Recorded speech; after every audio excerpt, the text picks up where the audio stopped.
Hi, welcome to Cahaba Crafts. I'm Kylie Lambert, and in this video I'm going to show you how to knit a standard bind-off. The standard bind-off is best to use on projects that you don't want to stretch, so I would not recommend using this for things like hats or socks or projects of that nature.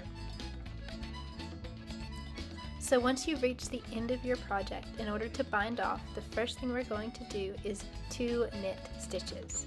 If you don't know how to do a knit stitch, then just check the link in the description box, which will take you to my tutorial on how to make a knit stitch.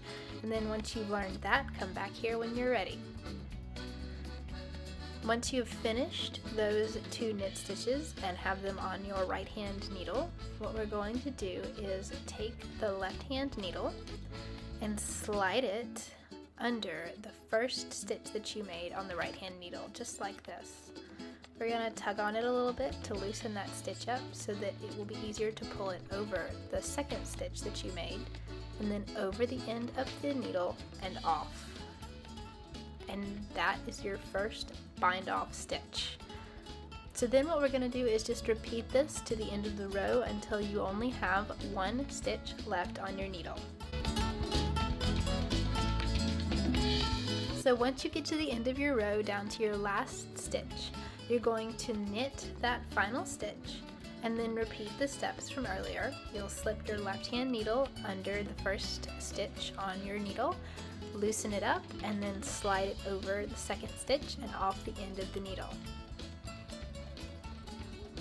Then you're going to cut your yarn, leaving a nice long tail, and you're going to draw that yarn through your last stitch until there isn't a loop anymore in your work.